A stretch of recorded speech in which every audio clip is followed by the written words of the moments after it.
Awesome, which would be wonderful for us to, I think it's an informal discussion, today's clean call.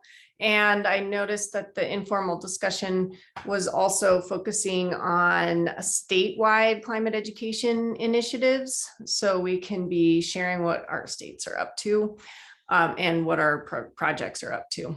So I'm Christy Buffington, and I am joining from the University of Alaska Fairbanks Tratheta campus. And this is on the lands of the Lower Tanana Dene people. And I have behind me the Alaska Native language map.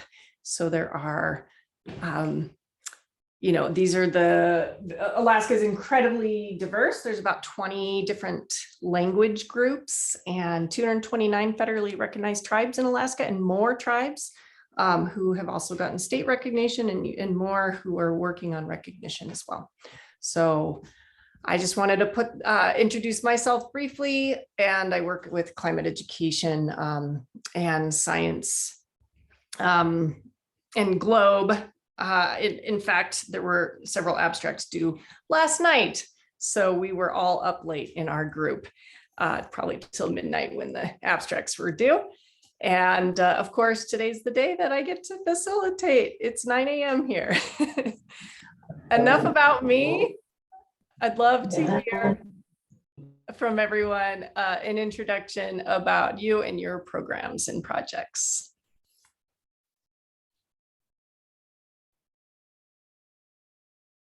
I can go next. I'm Katie Boyd. I am the CLEAN program manager. So CLEAN is definitely one of my projects. And on, I think most of you know, but just in case, the other side of CLEAN, outside of the network here, we manage a resource database of educational resources for teaching about climate and energy, and support teachers through professional development and guidance pages and things like that to bring those into their education practices. And I also am based at the University of Colorado at a NOAA Cooperative Institute called CERES, the Cooperative Institute for Research in Environmental Sciences. So part of the other piece of my job that I also work on is research and evaluation on some of our other educational projects. And I'm based in the Boulder, Colorado area, which is the traditional lands of the Cheyenne, Arapaho, and Ute, and use she, her pronouns. Awesome. Thank you, Katie. We have someone here from Kenya joining us, and who runs the Bioclimate Restoration Empowerment Initiative. Would you like to introduce yourself?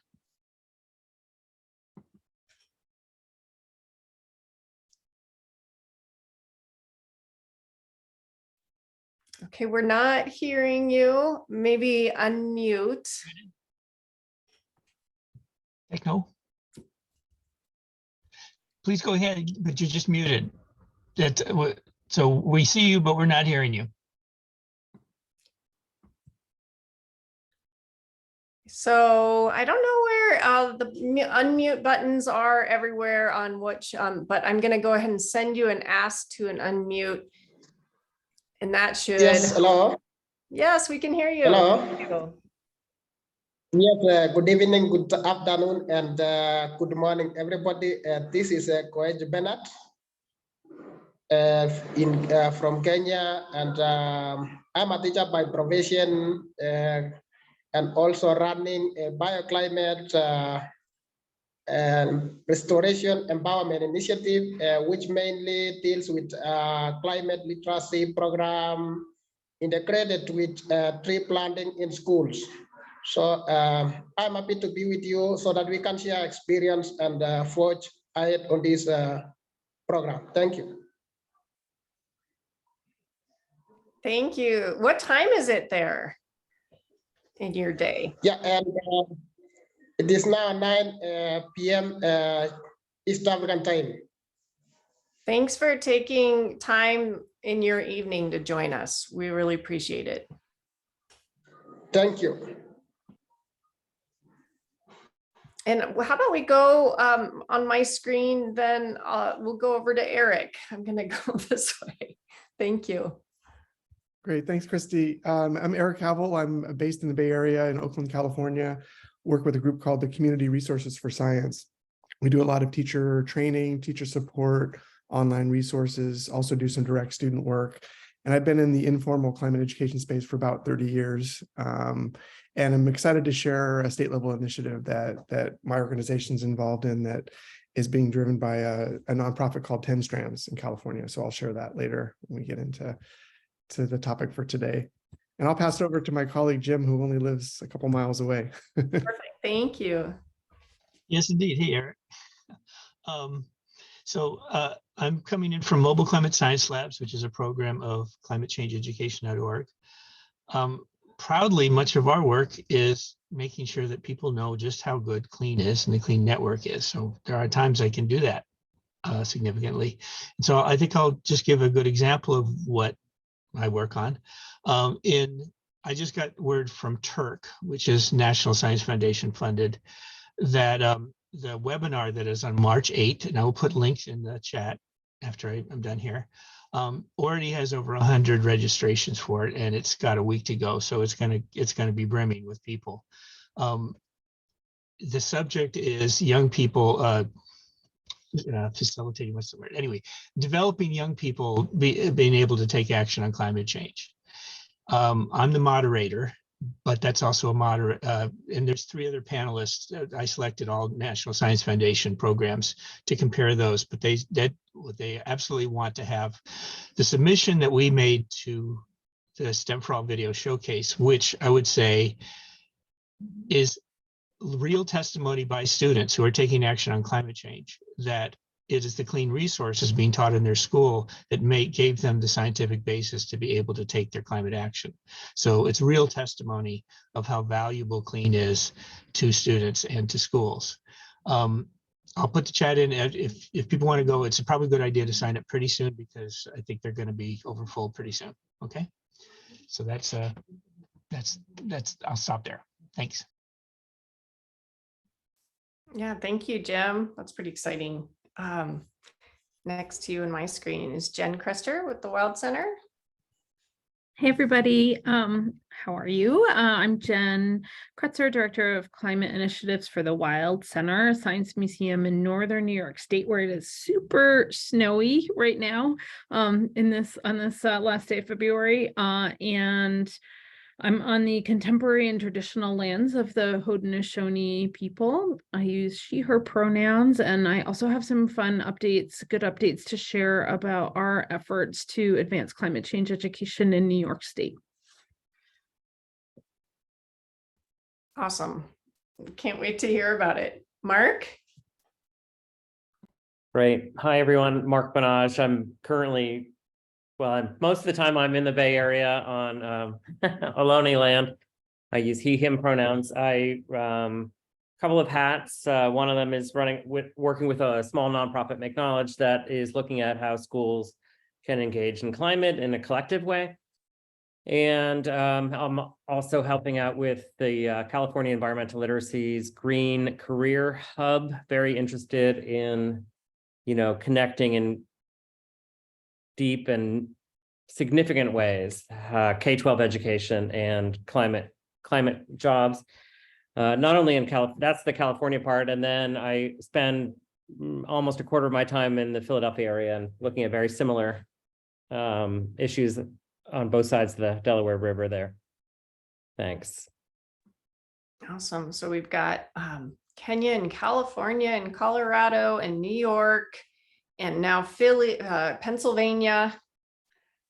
Excellent.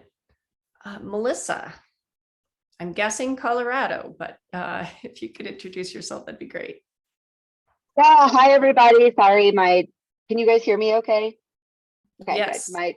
My internet's a little wonky today at home, so I hope it works better with my video off. But yeah, I'm Melissa Rummel. I'm an education designer at the UCAR Center for Science Education, also based out of Boulder, Colorado. But I am working at home today up in a canyon, just a little bit, about 20 miles from Boulder.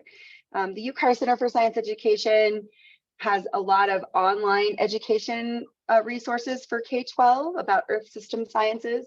But I also wanted to mention that we have available newer, just in the last year or so, free virtual field trips and free live virtual tours of our facilities. So you can have one of our educators give your students a tour, or any group really, a tour of our exhibits about weather and climate. You just sign up for those and they can accommodate them at your schedule. But we also have a lot of classroom activities and games and simulations and things like that, all about the Earth system sciences.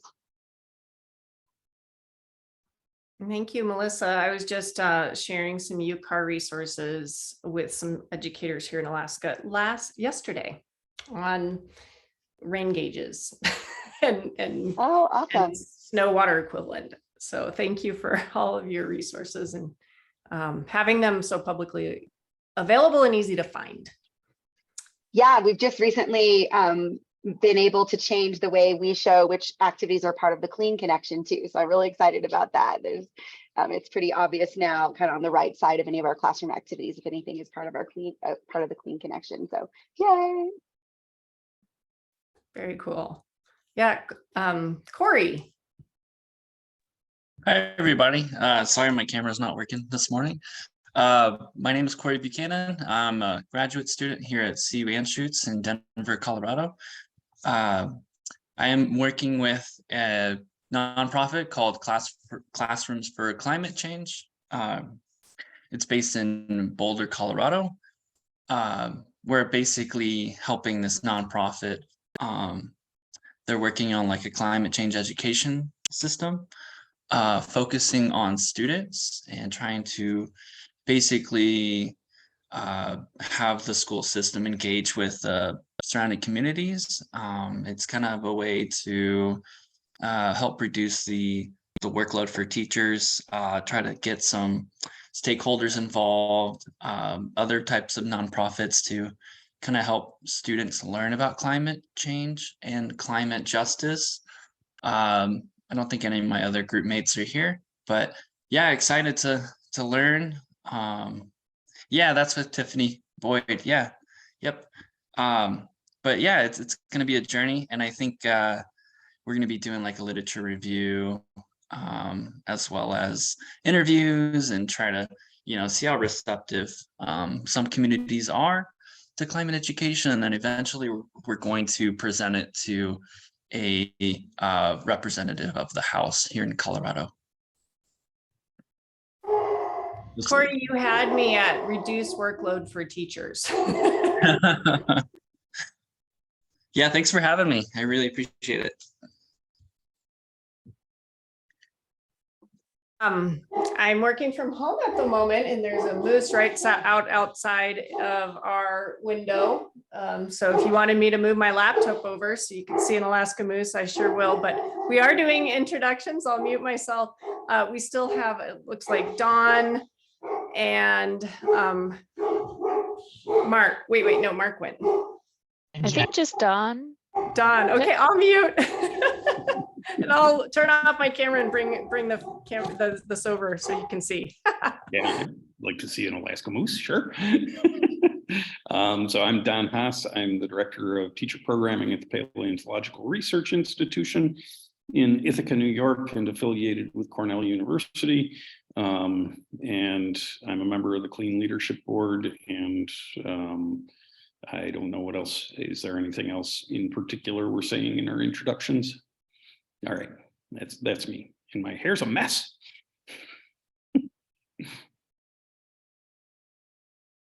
Hello, moose. Oh my God, that's just so fun. Yeah. Wow. That is Hanging right out there. Yeah. No wonder your dog's going crazy. Yeah. Yeah.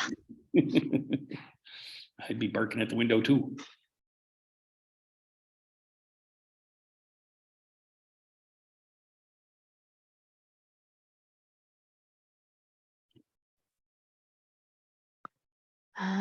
Well, Christy's All right, gonna- sorry for the interruption. There's no real way to silence this 1-year-old puppy. It's fine.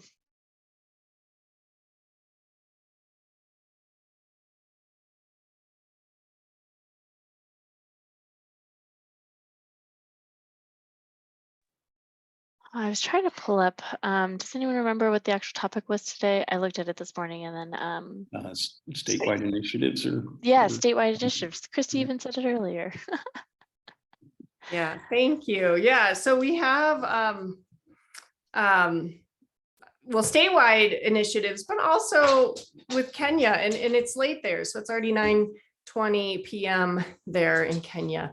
So I know some of us are new here to the Clean Network, and some of us are joining for one of the first times possibly.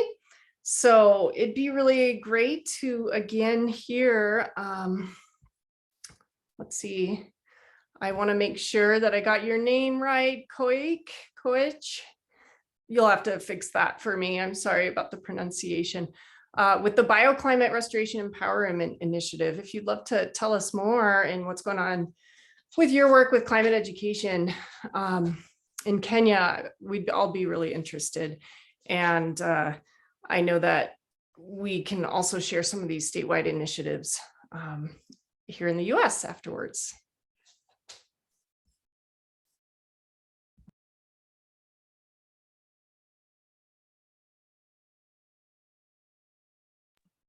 Once again, you'll have to unmute. I'm going to hit the ask to unmute button and you should see something that there we go. Now you should be able to talk. Yes, thank you. And Bioclimate Restoration Empowerment Initiative is a project that basically creates climate literacy in the community, and also integrated with tree planting in schools as a way of combating the adverse effect of climate change.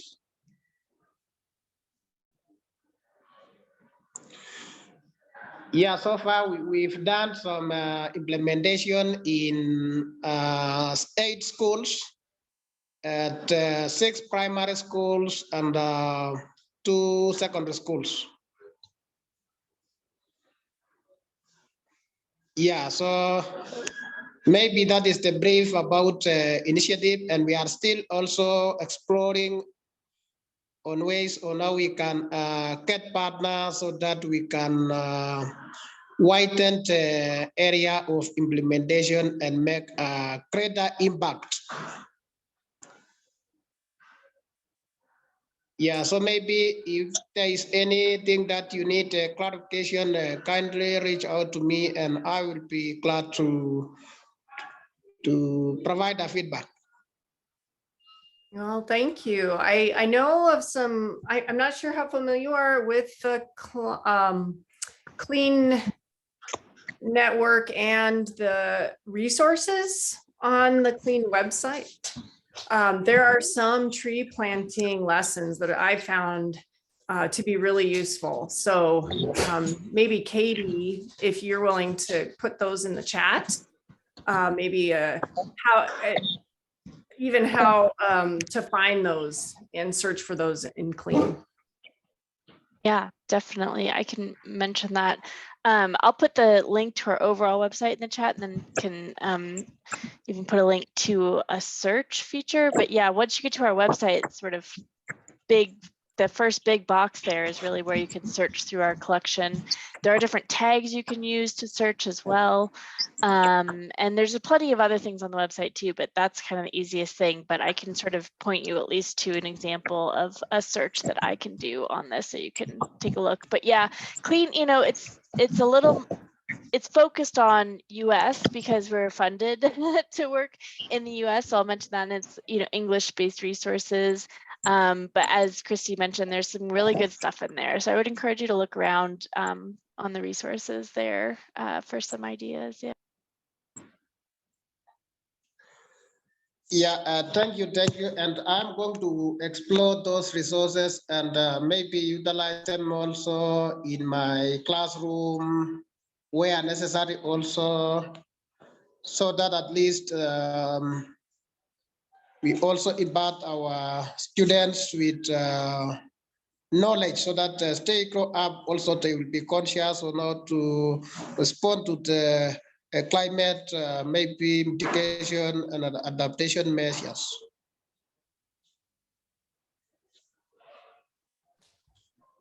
Yeah, thank you. Yeah. It sounds like from the chat to also you want to learn some of what we're doing as well. And there, I heard in our introductions about some of the climate adaptation measures. And then I see in the chat,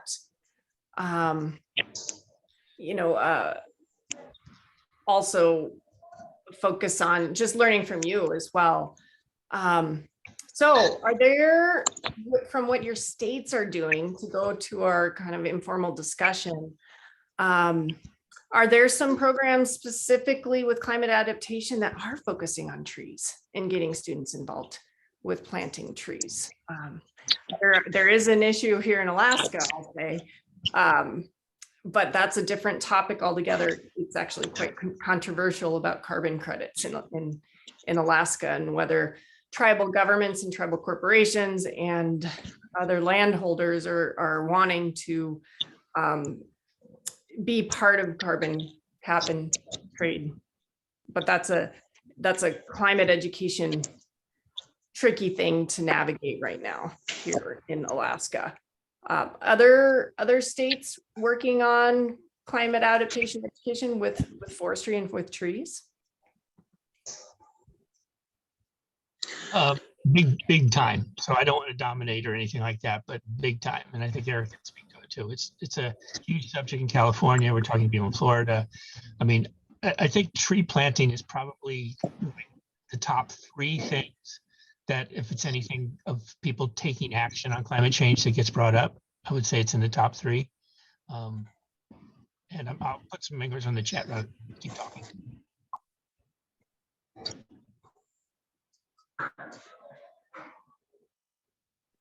Also kind of in California, in the Bay Area, there's an international effort called the Miyawaki Forest Project. And the idea is to build microforests. So kind of think like a school garden model, but with forests. And typically these are planted on public school campuses. So Berkeley has 3 of them and they're installing 3 more. And so the idea is that these forests are both tools for carbon sequestration, and they're usually native plants, native trees, and there's some prep that makes them grow really quickly, but they're also an educational tool for students to learn about native forests and restoration and how to care for sort of a diverse micro ecosystem on the campus. So again, it kind of parallels like school garden efforts. So imagine like you've got a vegetable and fruit garden or native plant garden, and then you got this forest, this sort of micro forest is the idea. And it's an effort that was started by some fellow Miyawaki in Japan, but it's spread to multiple continents now. Australia's got some, Europe's got some. I don't know where else in Northern California they exist. And then another effort that I'm working on with the Oakland School District, which is right by Berkeley, for those not from the Bay Area, is working with local high schools one in particular, to do a green assessment of their campus. So these high school students are essentially surveying their whole campus community, the teachers, the admin, for all the green assets at Oakland Technical High School, and then compiling this into kind of a story. And then they're going to go out to their local middle and elementary school and do the same project. So basically inventory. And one of those would be, how are they using green spaces on the campus? So they have an active school garden, but do they want to plant more trees? So that's kind of exciting effort. I think that's kind of in parallel to what you're doing in Kenya, and would love to, just share best practice, learn more about your efforts and how they might kind of go in tandem.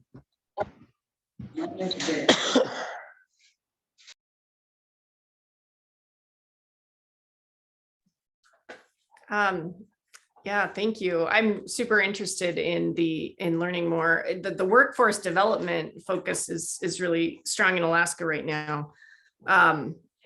And getting students to go and do their own schoolyard assessments. I can see a lot of workforce development connections there. Other states, what are some things happening for climate educations? Yeah, Jen. Sure. So in New York right now, there's some really good things happening. Led by the New York State Climate Resilience and Education Task Force, which is a huge coalition of organizations that started back in agencies that started back in New York, in New York City in 2017, and it was very New York City focused, and now it's really trying to grow statewide. So there's like nonprofits and teachers and youth. They have an extremely active and extremely competent youth steering committee. Departments of education. So it's like a really, really great group.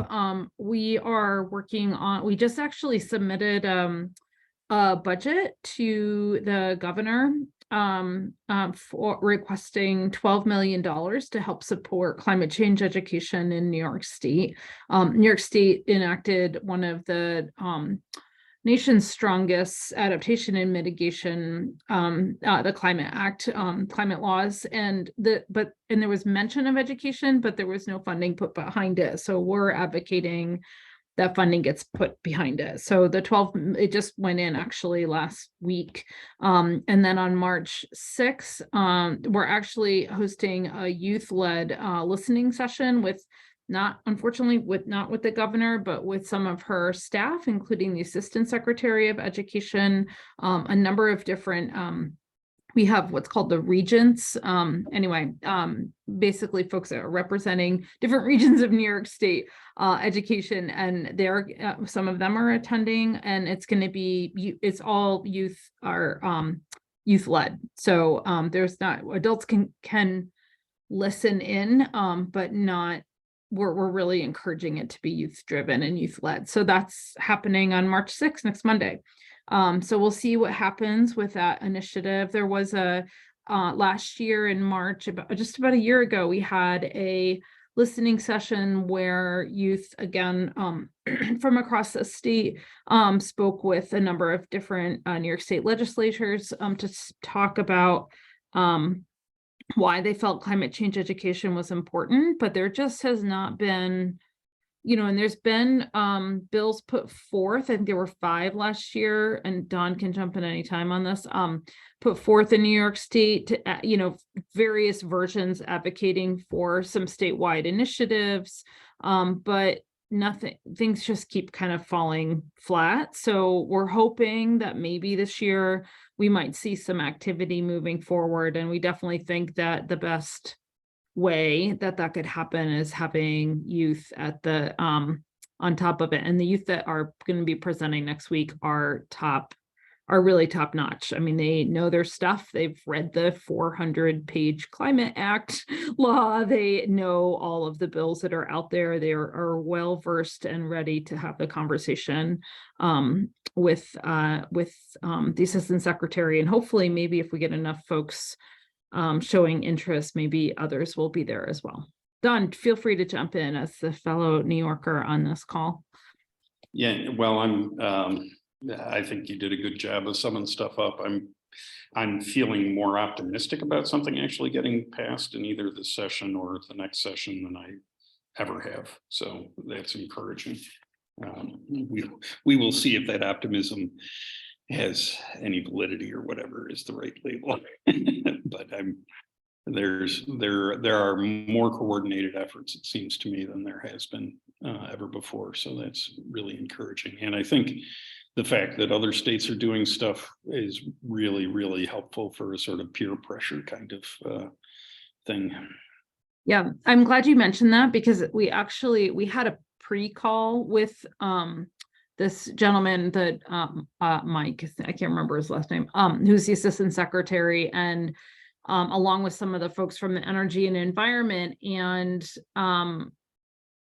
Emily Fano from National. So CREFT is co-managed by National Wildlife Federation, Emily Fano, and then also We Act for Environmental Justice are the 2 organizations that are like lead on this. And they immediately started talking about, I think it was Emily, started talking about how New Jersey's done this. And the folks on the phone from the governor's office were like, wait, what? like they didn't know that New Jersey was doing it, and they were like not happy to hear that New Jersey was showing them up. So it was actually, they were like, and actually one of them, Mike said, like that was very strategic to mention New Jersey. So it was interesting that, I mean, they immediately keyed in on that. And then the other thing that was interesting, I felt from that initial call when we were like, and they invited us to submit a request for funds, and I pitched the idea of a listening session. They're like, oh yeah, we could do that. So like, I mean, they're open, like, so it was definitely a dialogue. So that was good. But the other thing I wanted to mention, he's like, well, climate change is being taught across New York State. It's in the standards. He's like, everybody's learning about it. And we were like, Yeah. no, they're not. Like, some people are. There are definitely some amazing Yeah. teachers out there that are teaching climate change in New York State, no doubt about it.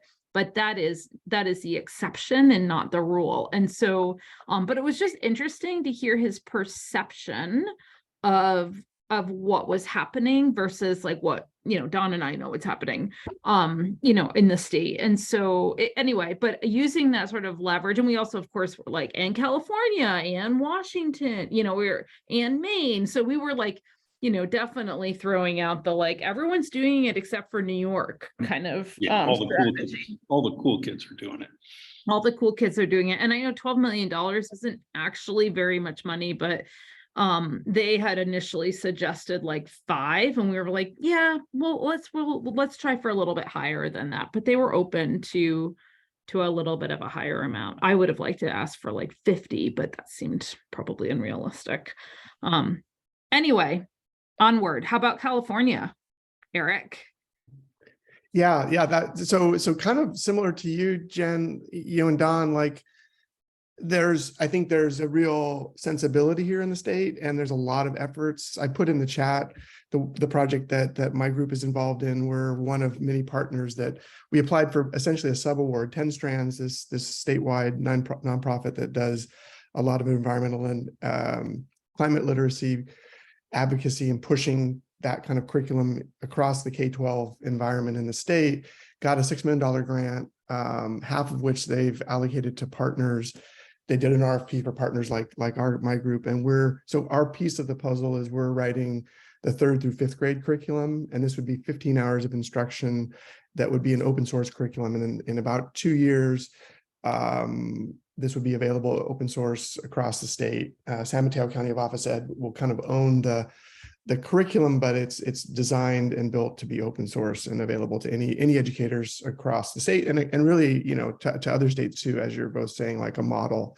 So it's an exciting project, and it's trying to tie climate change education with environmental justice and the idea of an action-oriented kind of mindset for students, so that as they get into these 15 hours of instruction at each grade level, it culminates in some kind of action project that's built through the lens of environmental justice, equity, and climate science, rigorous climate science. So yeah, I hope that it'll serve as a model, but I have the same concerns that this is yet another piece of curriculum that will not be mandatory at the state level. It'll be optional. And so how do we really encourage teachers to integrate it? But I think 10 Strands is thinking about that as the PI on the project, and they're thinking about the next level of funding and how to roll out the training through professional development workshops. So that would be like a round 2.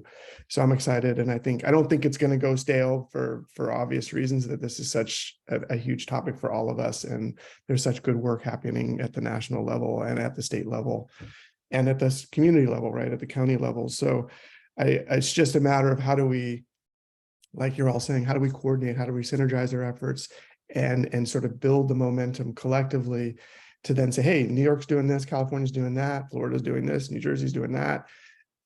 And then take that and go, what about the other X number of states that maybe don't have quite the resources or level of capacity to sort of build this out, but are interested, you know? So anyway, definitely exciting stuff, but similar concerns to what you're both sharing. Yeah, and just following up on that. Jim. Pardon me? Just saying that after you, Jim. Okay. Yeah, so following up on that, and I've mentioned this before, that the next generation science standards will have their first high school assessments in New York State in June 25 and June 26, after being adopted or adapted and officially adapted, I think, in 2017. And that's replacing standards that went into place in 2001. And while NGSS, or New York's version of the New York State Science Learning Standards, NISLS, is better on climate change than what it replaced, it's still not really that good. It's not very explicit. But whether in the old standards or the new standards, and in standards across the disciplines, there are places to plug in climate change, and that's a piece of where we need to go. I don't think that working to change curriculum, at least in a state as pokey at at changing standards as New York State is. I don't know if other states are faster than 25 or 30 years between new sets of standards. But that's the case here. But like I said, there are ways to connect in. What are the actions that the UN have been most prominent around for the last many years? Well, that's climate change. So therefore, if you're talking about the UN and that sort of thing in your social studies class, there's plenty of opportunity to talk about climate change there. So we should be helping teachers work within the existing curriculum. And I think more importantly, we should be helping support extracurricular activities, because that has the potential to pivot much more quickly than anything within the curriculum.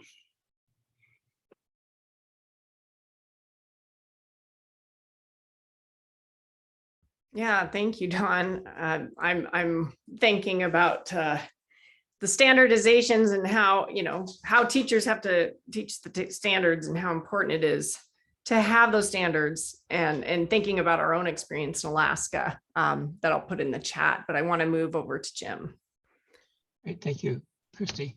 I'll speak to a subset or a specific within California, as Eric has laid out a lot of the, I think the biggest and the most the largest, biggest ones. It's a theme of very much this applies to in California. So if we look at the content of the 10 strands and the different initiatives that are there, one of the things you'll see a lot is speaking about how are we going to teach 500,000 graduating, doing the education so 500,000 California students who graduate each year will be climate literate, and the idea to be climate warriors, right? That's a lot of the number that is spoken of. And I would bring up the thing of absolutely, let's work on that. If all we ever speak about is what we need to do to reach the largest numbers of people, right? Then we're turning, I think we find that we're turning climate literacy not into the floor, that we want to be above that floor, but we're also establishing a ceiling, because we're putting all of our efforts into reaching as many people as possible with what can be spread thinly as possible to reach all these schools to do that. And we're not paying, so for an analogy is we're building lawn. We're building lawn, and we don't want anything to go above that lawn. We don't want redwoods. We don't want oaks. We don't want pine trees. We don't want leaders. We don't want this. If all we are always talking about is how do we reach as many schools as possible, as many teachers as possible, 2 hours a year, and we're good. Okay. Now, these programs do recognize the need for high quality education, and I think they're being pushed by students of we need to allow students to be able to take action. Okay. So in that's a lot where we come in. We reach hundreds of thousands of people with these programs, but we also, our program, Mobile Climate Science Labs, is meant to be a model and is a place where students are taking action and are leaders, and building having some of the redwoods grow. But here's one of the funny things: having the different programs in California work together, because the institutions that are overseeing what Transtrans is like a contractor. Maybe I have it a little bit wrong, but a nonprofit within it. But it's over being seen by the University of California and the California state programs. That's where the big money and the biggest, and specifically the University of California's Office of the President. That's the statewide body that all the campuses are under. Okay. So that's who's doing this work. Okay. Also, those same programs, the University of California Office of the President and statewide programs, they have recognized the need to have high quality education, and specifically in STEM, that recognizing, like Chabot Space and Science Center, when it was built, it recognized that Oakland, this Oakland School District, to have high quality labs in all the schools is pretty hard to pull off. That's just, that's kind of a fool's errand. I mean, we'd like to have it, but better to have a center, which Chabot was built to be, where all the students in Oakland would come up, and I think it was like 2 times a year, 2 times in their time, would at least have some labs that were high quality, right? The same thing, what they had is these STEM festivals, and now there's a dozen of them. We're up to a dozen now after COVID, reaching tens of thousands of people in a day, are a place to have high quality education. Well, that's under the UCOP and the state programs. That's where we do our, we provide to them. They provide the venue, but we provide high quality STEM education. And you can see we bring in clean. We bring in clean to this. These two initiatives are not talking to each other. It's crazy. We've got UCOP, the Office of the President and the state programs, and I'm trying to bring them together. We've got these folks over here doing this, and we've got the climate people over here. And so far, I've never got them to talk to each other, right? I think that frankly, I think the STEM festivals, they're very eager to talk. I mean, they love it if I bring people in and do things. But when I've talked to Transtrans and I talked to other people, I mean, Eric, if we can work together on this, it's crazy that they're not taking advantage of these STEM festivals, right? We can't afford to having competing, not talking with each other initiatives, right? So anyway, just if I'm being a little bit, it's a problem. This is a solvable problem. So I'm not trying to throw up I'm not trying to, this is not a doom and gloom. This is a very solvable problem and what I'm currently working on. But it's an example of some of the stuff going on in the statewide initiative. Thank you. Love it. People not talking to each other is a solvable problem. I will remember that all day. It's going to be my mantra today. So thank you. Mark, you had your hand raised. Yeah, so a little bit on piggybacking on the people not talking to each other. I already put in the chat sort of this California Environmental Literacy Initiative, which is a partnership among a lot of different organizations, and our green career strategizing. The goal is to get a roadmap written about how do we connect meaningfully K-12 and higher ed and careers. But definitely a lot of the learning is that these pieces are not connecting, right? California just passed a new 5-year plan for its career technical education, right? Which is a big and vibrant program. And guess how many times it mentioned climate? It would just the once, and only in sort of the most superficial way. So, here we are in a state which has massive ambition around climate, and a lot of really good work happening on the ground, but a lot of missing pieces in the middle. And so I agree that, so we've realized that part of our work is now the advocacy and the shepherding and cultivating those relationships to help sort of connect the dots on those things. Because we know we've got the innovators here who are plowing, creating new industries and new initiatives, and then we have incredibly good people on the ground in schools, but yeah, not even, but still a lot of missing pieces. So that's a lot of the work ahead, it feels. Thanks for bringing that up. Just the career technical aspects in Alaska as well. I'm thinking about our mini Solarize campaigns, wind, just so many opportunities for renewable energy, and yet here in Alaska, a lot of the career technical is still funded by the oil industry. So, Eric.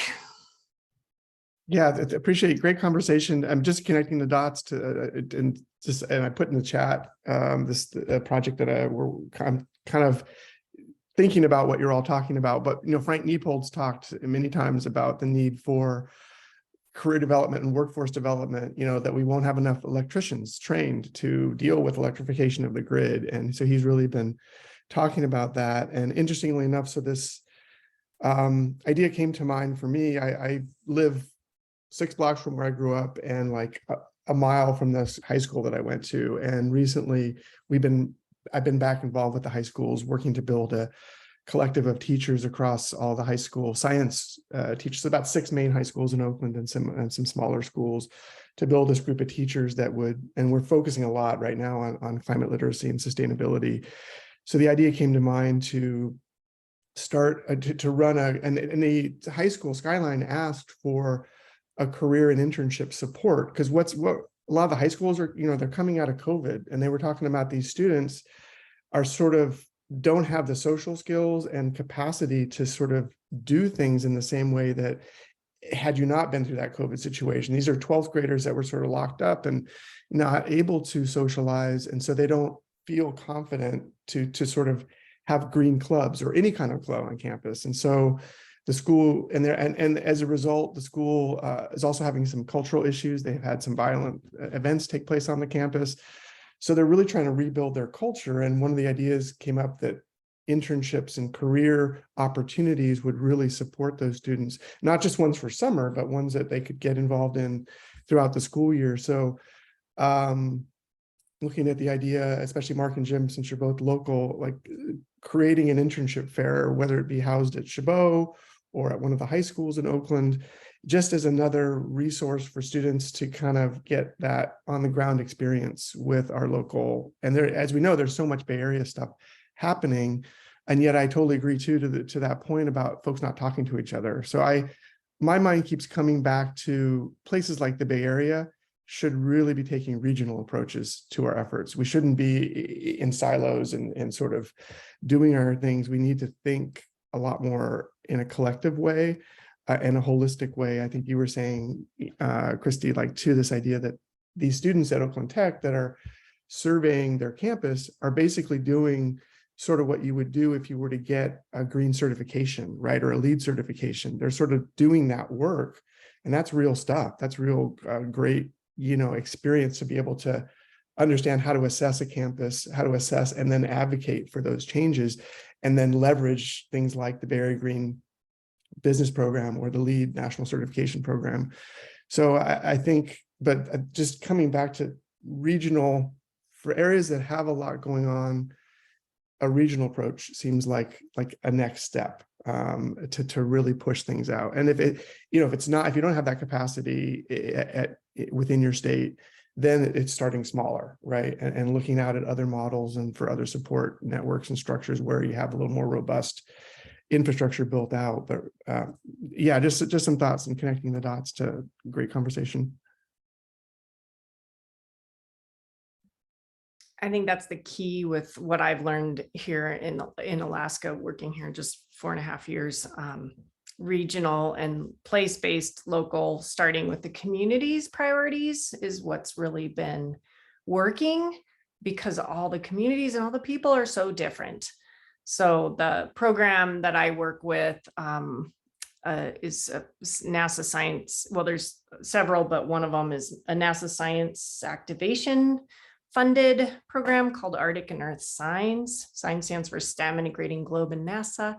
And we do climate change in my community workshops for educators. But for teacher training, our teacher professional development training is different, because it's not just for teachers to come to this professional development. Teachers apply with a team with their community. So oftentimes it's an educator, it's an Indigenous elder or long-term knowledge holder. And then the third member of the team is often someone in that environmental employment capacity, whether it's the Institute of Tribal Environmental Professionals, someone doing some of the environmental monitoring in in their community. And so by like bringing those 3 people together as a team to a professional development, and then having that week-long workshop, not impose any type of climate education, having them think about what are the things we need to measure and monitor in our own community, starting with what have our elders and long-term knowledge holders observed? What are the climate changes that we are facing here? Then they together design youth monitoring and inquiry investigations where the youth ask the questions, and they use GLOBE protocols to get some of the science answers. And then they do a stewardship program. So everything is rooted in what do we do with our community? And then they make this personal connection to change to those environmental changes that the elders or long-term knowledge holders have observed. So this is amazing. And then they can all share across the state. So it's not standardized. It's like universal design for learning, lots of different approaches for different people. But the key that I found, having been an educator for the last 22 years and an environmental scientist, is how amazing it is when you get people who are not teachers at the professional development with the educators. So Jim, I see your hand up. Yeah, and please, at the risk, please don't let especially us white males talk too much, okay? Everybody on the balance of this. Where I'm kind of eager on is a model of, the clean network brings people together in practical ways. We're not a bunch that just comes together and talk about ourselves and then we go home and we never do anything together. So I just want to underline for Mark and for Eric, but it also can be for other parts. But Eric, on what you're talking about of having the green careers, right? I already work with Lisa. I work with Dan too, right? We do work at Chabot, which is NASA Ames Center, but there are young people who are able to be teachers and mentors in green careers. And that's a lot what our students are doing. We have developed a way that they can be doing work as middle and high school students. Middle and high school students cannot be electricians. They cannot be doing wind farms. There's a lot of work that you can't do until you have, the safety training and the there's just so many things you have to do as a professional, but there's tons of things you can do. And they are going around Chabot and finding out everywhere that they've turned Chabot into a showcase for how you can determine in any building in the United States where it's efficient and inefficient. They've got the cameras, they can do this, and they're going to be doing this at the Tri-Valley Festival. So I want to bring that one festival up in particular. That is on April 15th. That is going to be, it's basically being hosted by the Lawrence Livermore National Laboratory, right? So it's all these big national programs doing things. We'll be presenting, we're again providing the stuff on energy and climate change. So they have things there, but the students are going to be bringing this up. So have your program be there. I mean, you can be a guest in our booths and things like that, but the ability to bring, we got 2 national laboratories in the Bay Area, and they can bring a lot of resources to your initiative, but, count us in. We're all ready for this. Okay. Sorry to go on, but like we're getting things done together.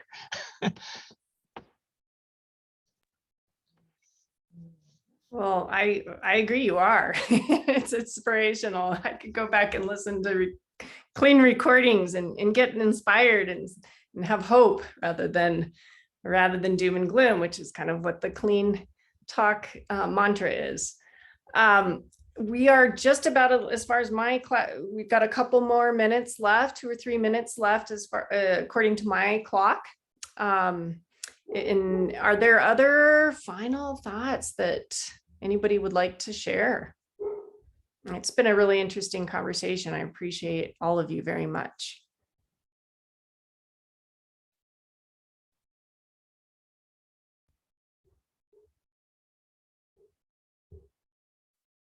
So Katie, how does this all work? Do you save the chat and all these amazing links that are in it? Yeah, we save the chat and it gets posted on the website. So the recording here, it all gets saved in the cloud to Zoom, but then we only have so much, like the university cuts us off after so long. So then we end up posting the video onto YouTube and then saving the chat as a file. And all that gets posted on the Clean website under the teleconference call pages. And it takes us a little bit, but in the next week or so, that all should be up there. And those get archived in our system. So so actually, and now we did a big project last year to make it like searchable, so you can actually like search through the calls, try to find a presentation or an informal discussion topic. So yeah, it'll all get archived on the Clean website under the Clean network side of it and the teleconference call pages specifically. So That's amazing. Thank you for all that work. And yeah. thanks everyone for joining my backyard. The mama moose, what you saw was just a calf. Oh my gosh. That's a pretty big calf, but the mama moose showed up. Oh and I wow. had to let them go away before I let the dog out.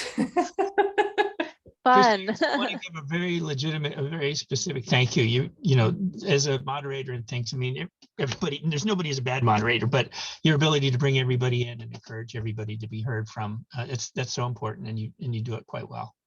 Yeah, I agree. Really appreciate that. Thank you so much. Thanks, Christy. Thanks, everyone. Have a good rest of your day. Take care, everyone. Bye, thank you.